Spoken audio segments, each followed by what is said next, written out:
Do you think that a pause of a really extended nature, whether it's 2 months or it's weeks, very different than what we saw in the earlier release of hostages, would that not only serve to be a pathway for hostages to come out, but also to change the overall nature of the fight and transition to a different character of or intensity of the conflict?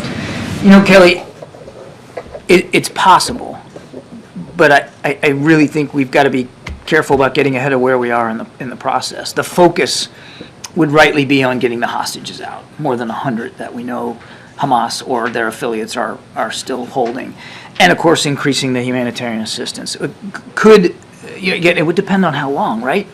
And so I think it's possible that it could have some larger implications for the conflict itself, but it's just too soon to know right now. And do you think that the substantial loss of life among the IDF, the 24, is that a component of changing how Israel may view where we are in the war now, to have a catastrophic incident like that? Only the Israelis could answer that question. It was a terrible day for the IDF yesterday. That's an enormous amount of troops lost in one day, and certainly our condolences go out to all the families and their teammates as well. But as for what impact yesterday's actions might have on this, I think that's something we would refer to them to speak to. Thanks, John, you've said multiple times that the U.S. doesn't support a general ceasefire right now.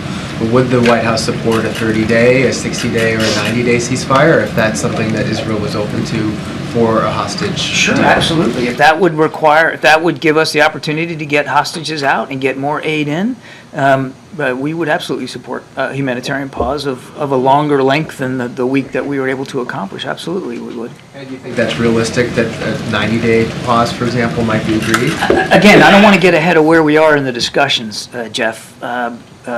So I can't confirm the reports out there about what the length might be. But we are in serious discussions about trying to get another pause in place. And just lastly, on Brett's trip, can you give us a sense of who else he plans to meet with and what his message is during this visit?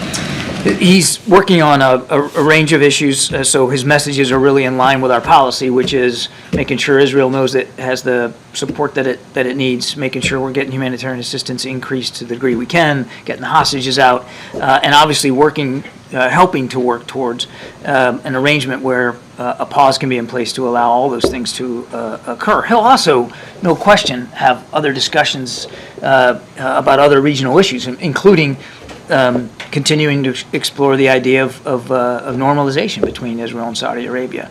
I don't have a readout of all his discussions that he's had. He's only just gotten in the region, I think, yesterday.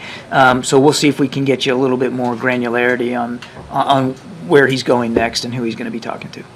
Thanks, Kareem. There were Russian strikes on residential neighborhoods in Kyiv and Kharkiv. What does this say about Russia's strategy right now? It's very much, I think, of a piece of what the Russians have been trying to do since the winter months have set in, which is to make to further victimize the Ukrainian population, to try to break their will and their back. And the attacks on civilian infrastructure, residential homes, and areas is again not something that Putin has shied away from in the past. We don't see a lot of movement on the battlefront. From east to south. There's neither side's really making a lot of progress, and we're not seeing any major push by the Russians to some sort of ground offensive, and I'm not ruling out that they might not try to pursue that when the ground gets a little harder. But what they are doing are trying to overwhelm Ukrainian air defense systems, and those air defense systems have been pretty effective at knocking a lot of this stuff out of the sky. Things get through, obviously. They don't everything. But that's why it's so critical that we get this supplemental funding. Because as I said earlier, the Ukrainians are making some tough decisions on the battlefield about what they're going to shoot and what they're going to save for another day. And the Russians know that. So part of this is trying to break the back of the Ukrainian people, but also trying to force the Ukrainians to continue to use munitions in defense of themselves. Is the U.S. seeing evidence that Russia is increasingly targeting Ukrainian arms production sites? And if so, what does that mean? Yeah, actually, I'm glad you asked that question. They have, in fact, we have seen them start to go after more of Ukraine's defense industrial base. Again, all of a piece of wearing down the Ukrainians' ability to defend themselves over time, which again, it just underscores how important it is that we get this supplemental funding for Ukraine. Secretary Austin, I think, as you know, hosted yet another contact group today. We've got 50 some odd nations involved in here trying to contribute stuff to Ukraine, and they're all looking to us for leadership. They all want to know where we're going to be here, in a couple months.